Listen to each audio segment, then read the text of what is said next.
Quick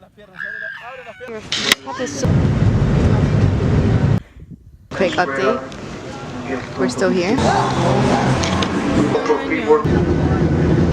Guys, look at this view. Hey guys, welcome to my first ever YouTube video, at least solo. Today we are gonna be talking about some tips and tricks on traveling. So I went on Instagram and I asked a couple of you guys, if you follow me on the gram, this question was for you.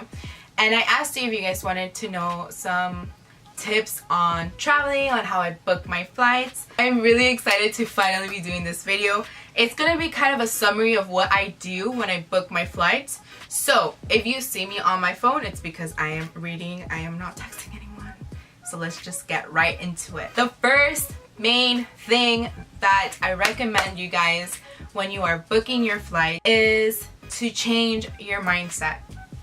This is something that is so major, because if you start off booking and like figuring how you're gonna do your trip and you have a negative mindset, odds are you're not gonna go on that trip.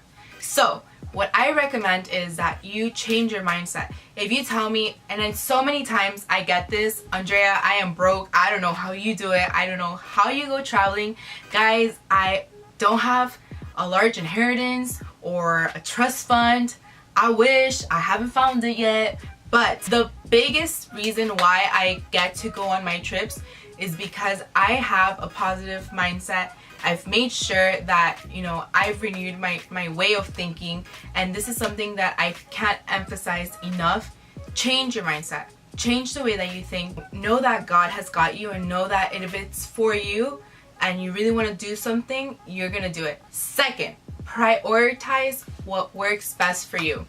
So usually when I plan out my trips and I try to kind of schedule everything in, I see what month, what dates kind of work with my schedule, both my work schedule and my school schedule. I won't have an exact date like March 13th. I'll say, okay, March looks like might not be that busy, so I'll arrange my vacation around that time.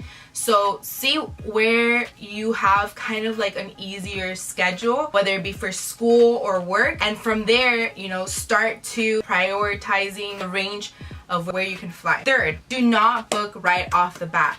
A lot of times I get, Andrea, I searched for a flight and it was like $500. No, trust me, I've been there, done that. I've done a search and the flight was like $800, $900. Trust me, there are flights that are cheap.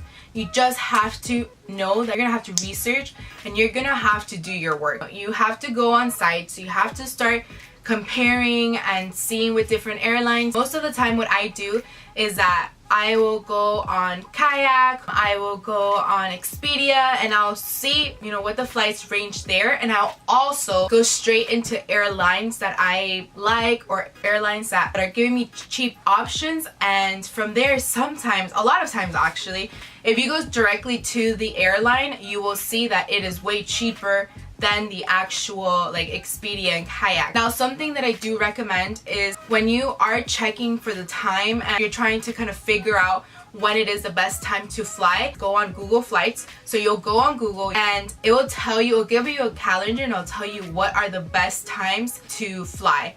And then from there you can move on to actually doing your search. Something that you do have to keep in mind is if you are searching for cheap flights, JetBlue, Spirit, airlines like that, they will offer you the cheapest and lowest flights, but most likely they are not covering your luggage. So make sure that you guys are reading every single detail, because once you get to that airport and they tell you your luggage is $50 the way there and the way back, you're gonna be like, oh my god, why did I book it? And it's just gonna ruin your whole mood. I recommend not to just depend on hotels. Hotels are great. I love hotels because a lot of them include breakfast and I don't have to clean up after myself. So that is awesome. But the thing is that hotels can be very expensive.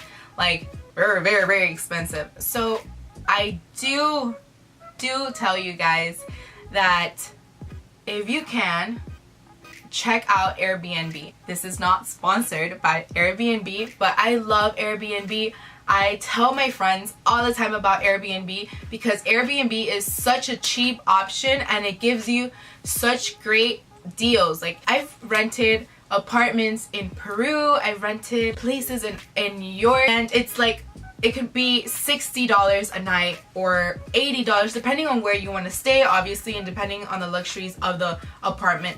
But it is such a cheap option, so don't just set yourself on hotels. You know, open your mind to Airbnb. And I do have an account with Airbnb. I do know that I can send out a link, so if that's something that you guys are interested, let me know. I know that if you guys are brand new to Airbnb, you get like a $40 or $50 credit that you can apply the first time that you book.